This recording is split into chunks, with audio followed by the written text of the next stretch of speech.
Y ya está con el doctor Carrera. Adelante, mujer. ¿Qué crees, Carlita? Que hoy no vino Juan Carlos, pero tenemos con muchísimo gusto al doctor Ignacio Reyes Urrutia. Él también es, él es ginecólogo. ¿Cómo estás, Ignacio? Muy bien, gracias. Bienvenido. Gracias. Para platicar de un tema, la verdad, súper interesante, que es la consulta preconcepcional, porque todos queremos tener, pues, bebés sanos, ¿verdad? Y queremos que el desarrollo del embarazo sea lo más armonioso posible, tanto para la mamá como para el bebé, y que además, al final, el bebé, pues, sea sanito. Entonces, ¿qué tenemos que hacer? ¿Cómo estás? Hola, bien, gracias. La consulta preconcepcional es una consulta que vamos a hacer de manera rutinaria ya en la actualidad. Ajá. Anteriormente, obviamente, no se hacía este tipo de consultas. La finalidad de este tipo de consultas es disminuir la morbimortalidad infantil, sobre todo, obviamente disminuir el riesgo de complicaciones a lo largo del embarazo. La consulta puede ser tomada en el último año antes de poder iniciar como tal la búsqueda del embarazo, o bien en el momento que se suspende como tal el método anticonceptivo, que es algo muy importante. Al suspender el método anticonceptivo tenemos un periodo de infertilidad que es reversible, que va a variar entre 3 y 6 meses de acuerdo a cada mujer. Sí, entonces, que no siempre va, yo he escuchado siempre. Unos Hay veces casos que o suspenden y el siguiente periodo fértil, ahí llega el embarazo. Entonces en ese momento es donde podemos empezar a buscar ese tipo de consulta. Entonces la idea es reducir la morbimortalidad infantil, buscar un embarazo lo más sano posible y obviamente ver muchos aspectos, no solamente a lo mejor cosas relacionadas con el embarazo. Por ejemplo, cómo están las vacunas, cómo estamos en el esquema de vacunación con respecto en la mujer adulta. Entonces vamos a hacer una historia clínica completa tratando de identificar riesgos, ¿sí? Tanto la consulta preconcepcional como el control prenatal mismo, lo que tratamos de identificar son riesgos que van a facilitar o van a dificultar el embarazo por sí solo, tanto desde cómo lo vamos a percibir la mamá hasta cómo se va a desarrollar el bebé, que es algo muy importante. Por ejemplo, con respecto a la edad, podemos ver que los extremos de la vida de las mujeres de menos de 19 años o las mujeres de más de 40 van a tener hasta un 15% más de probabilidades de tener alteraciones en los genes que nos van a generar como tal una malformación. ¿Ya subimos a la edad de los 40? Porque antes se hablaba un poquito más de los 35, de los 35 años. A partir de los 35 años empieza a ver desde la dificultad para el embarazo hasta obviamente como ver otro tipo de alteraciones. Entonces va a variar mucho de acuerdo a la bibliografía que se tenga, entre 35 y 40 años podemos tomarlo, pero sabemos que, por ejemplo, en los adolescentes va a haber un aspecto psicológico negativo porque hay una gran importancia en los embarazos no deseados. Entonces, no hay madurez todavía para... La inmadurez biológica de cada persona, obviamente apenas está desarrollándose la mamá cuando obviamente pues tiene que empezar a nutrir y desarrollar también a un bebé, entonces también está mal. Obviamente algunas enfermedades crónicas que pueden coexistir con la mujer, desde la diabetes, que sabemos que está 2 o 3 veces más riesgo de presentar abortos, de presentar prematurez, de presentar alteraciones a nivel de la inserción o del desarrollo de la placenta, todo eso lo podemos ver.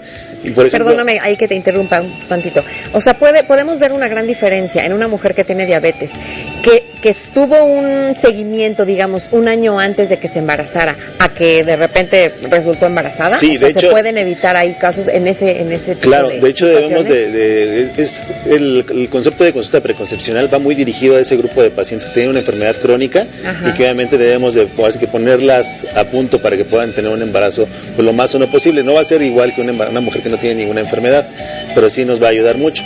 Por ejemplo, si mantenemos a una mujer con diabetes entre 100, al momento de una glucosa en ayunas de 100 o menos, y al momento de 2 horas después de la alimentación 140 o menos, sabemos que ese riesgo de 2 a 3 veces más de abortos, por ejemplo, lo podemos disminuir. Va a haber alteraciones cardiovasculares que vemos que también van a estar, ese tipo de riesgos de malformaciones va a ser igual que la población general, no aquellas personas que tienen diabetes mal controlada. Por ejemplo, también nos sirve este tipo de consultas para saber que, por ejemplo, antidiabéticos orales no pueden ser utilizados durante el embarazo. Pues debemos de echar mano, por ejemplo, de la dieta, del ejercicio, y en caso de que no se controle las cifras de glucosa, entonces podemos utilizar insulina humana, que esa es la más recomendada para no tener tanto efecto durante el embarazo y que nos lleve a un control estricto de las cifras de glucosa y nos permite llevar un embarazo más sano. ¿Qué pasa, por ejemplo, en la cuestión cuando tomas algún medicamento, llámese antibióticos, porque no sabías que estabas embarazada? Sí, también en relación también con riesgo, eso, la consulta de ese tipo nos va a permitir saber, por ejemplo, en cuestiones infecciosas, qué medicamentos se han utilizado, cómo estamos controlándolo, qué medicamentos no se pueden utilizar durante las primeras 8 semanas, que es la organogénesis, la formación de todas las estructuras. Los primeros 2 meses. Exacto, y es que es el tiempo más delicado para que evitemos ese tipo de malformaciones. No exponernos, por ejemplo, a rayos, a radiaciones. ¿El sol puede ser malo? Todas las radiaciones de rayos radiaciones X. perdón. Sí, Okay. el sol no. Radiografías y esas Radiografías, cosas de ese estilo que sí pueden ser perjudiciales para el mismo embarazo. Y entonces todo este tipo de cosas podemos ver. Hay enfermedades infecciosas también, por ejemplo, las virales, la rubiola, el sarampión, todo que pueden, incluso, por ejemplo, la rubiola, hasta un 50% de los casos terminan en un aborto. Y obviamente las que siguen el embarazo pueden tener un riesgo muy incrementado de tener malformaciones. Entonces todo este tipo de situaciones son las que tenemos que de tener en cuenta. Les decía hace un rato, si no tenemos el esquema de vacunación completo, por ejemplo, el toxoide tetánico, pues es momento para empezar a aplicarlo, porque si no después en el embarazo lo podemos aplicar pues hasta después del segundo trimestre. Entonces, de ese tipo de enfermedades.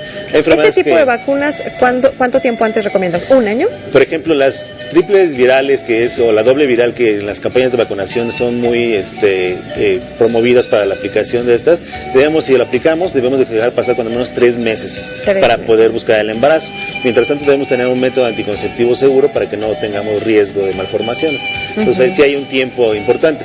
Hay vacunas de otro tipo, por ejemplo, los toxoides que decíamos, el toxoide diftérico o el tetánico, que no hay realmente riesgo en el embarazo, o el riesgo es muy bajo, entonces los podemos aplicar incluso durante el embarazo.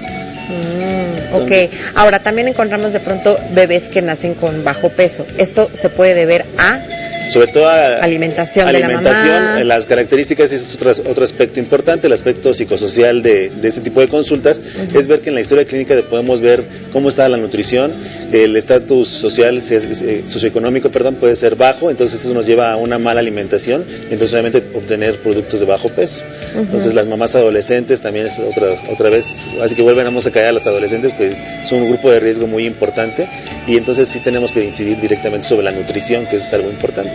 Del consumo de alcohol, drogas y tabaquismo ni hablamos, ¿verdad? Claro, sí, así con consulta o sin consulta debe estar evitado al 100% fuera, para que no tengamos ningún tipo de complicación. Hay otro tipo de enfermedades, por ejemplo, de la tiroides, que sabemos que obviamente, por ejemplo, las personas que tienen hipertiroidismo, que es una función exagerada de la tiroides, muchos de los medicamentos antitiroideos van a estar contraindicados, entonces tenemos que hacer algo para poder verlo.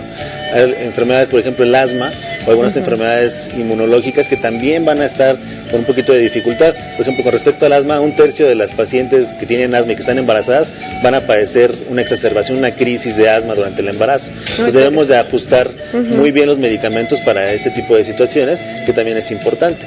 Hay otras enfermedades, por ejemplo, la tromboembolia pulmonar o los coágulos en las venas, donde muchos pacientes tienen que utilizar anticoagulantes durante un tiempo muy prolongado, e incluso debemos de tener, así que el angiólogo debe estar siempre con un método anticonceptivo para que evitemos tener malformaciones relacionadas con los marínicos. Perfecto. Ignacio, muchísimas gracias. La verdad es que la maternidad es un momento tan bonito en la mujer, de verdad, que hay que hacerlo pues lo más cuidadas posible para que tengamos unos bebés sanos y hermosos y nosotros también estemos bien. Muchísimas gracias, Ignacio.